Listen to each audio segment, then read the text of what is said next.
Boa tarde, professor. Aqui é Cristiane Brito, aluna da disciplina de Fisiologia Vegetal, e hoje eu venho aqui falar sobre biomimética.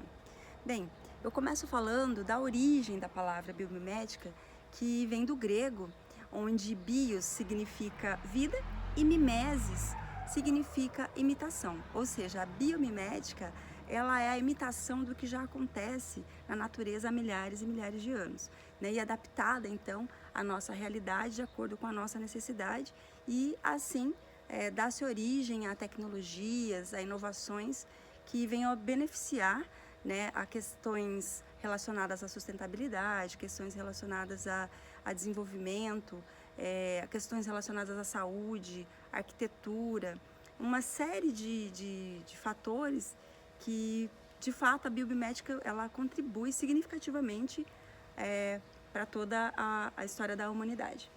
Então, como mecanismo de defesa, de dispersão, vários fatores da natureza são utilizados, né?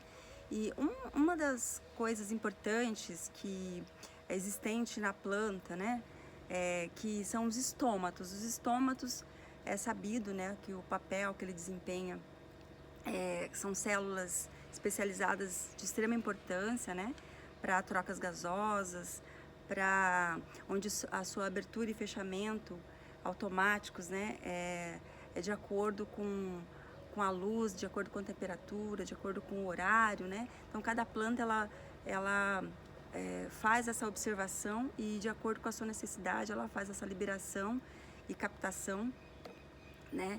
Então observando esse mecanismo, né, o funcionamento dos estômatos, criaram-se, por exemplo, tomadas que são chamadas de tomadas flexíveis, né, onde a sua abertura só é feita a partir do momento que são acionadas, ou seja, são inseridas ali uns plugs, né? Então essa abertura é feita a partir do momento que é inserido esse plug. Ou seja, tem também a funcionalidade, né? Tem também a função de proteção contra poeira e também contra choques, eventuais choques, né? Então traz também a questão da proteção e foi uma invenção que foi baseada então nos estômatos e a partir da observação principalmente das plantas can, que especificamente nos cactos, né? Foi observado esse fenômeno. Ainda baseado nos estômatos, engenheiros projetaram um edifício no Zimbábue chamado Eastgate Center, onde esse edifício também utiliza-se, né, de estruturas que são baseadas nos estômatos, ou seja, para o seu sistema passivo de ventilação, né? Eles usam um sistema de ventilação passivo, onde durante o dia se mantém a temperatura que foi captada durante a noite, a temperatura do ar mais fresco, né? E durante o dia, então, eles expulsam o ar mais quente desse edifício, então isso reduz significativamente a questão do gasto energético, né? E acabou sendo um sucesso e é uma construção que ficou como referência da biomimética. Outro caso interessante que eu trago aqui é sobre os painéis solares, né? No girassol acontece o que a gente chama de heliotropismo, né? Onde por meio das auxinas, os caules das plantas elas se tornam mais flexíveis, né? Há ali um alongamento dessas células, então elas se tornam mais flexíveis, o que permite que essas plantas acompanhem o movimento do sol. Ou seja, de acordo com a movimentação do sol, essa planta também faz esse movimento para que ocorra maior captação de luz solar e assim a sua síntese a sua fotossíntese seja também mais produtiva, mais eficiente, né? Então, baseada nesse fenômeno, desenvolveram as chamadas Smart Flowers, que são placas solares, né, que também fazem que acompanham o movimento do Sol. É projetado, né, com automação e tudo, e elas fazem esse mesmo movimento, acompanhando o movimento do Sol, né, a direção do Sol, para que seja feita uma maior captação da luz solar. E foi, inclusive, comprovado que com essa tecnologia houve um aumento de até 40% a mais na captação da energia solar.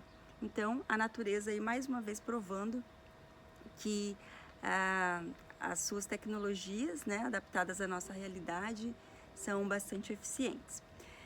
Um outro fato interessante é com relação à criação do velcro.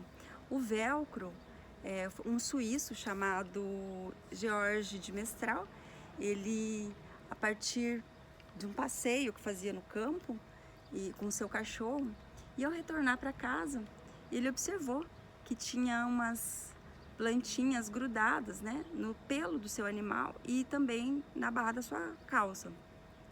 Essas plantas têm o nome científico de Artium lapa, ou bardana, né, e o que a gente aqui conhece popularmente por nome de carrapicho, né? Então, o que ele começou a observar? Por que essas plantas grudavam no pelo do animal ou na calça, né?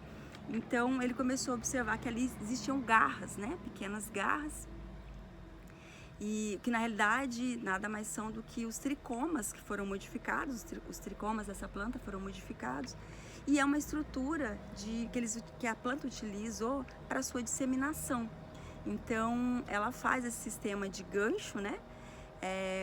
De gancho e laço, onde gruda então nesses pelos ou nessas superfícies, né, como tecido, por exemplo, e para garantir aí a sua dispersão. O que ele, observando isso, ele então entendeu que poderia criar um mecanismo aí para colar tecido, bolsa, outras coisas, e aí ele pensou nisso e criou o velcro, que é popularmente também bastante conhecido, né? E se tornou uma utilidade muito interessante, né, para toda a humanidade. Algumas arquiteturas também, algumas estruturas arquitetônicas também foram baseadas nas nervuras foliares, né? As nervuras foliares, ela tem uma característica bastante interessante, que além de promover, além de transportar, né, nutrientes, ela sustenta a folha. Então, assim, observa-se que muitas vezes tem folhas de tamanho bastante até grande, né, de tamanho bem interessante, onde essas nervuras pequenas, né, umas estruturas assim pequenas, e como elas conseguem fazer, manter o peso, né, das folhas.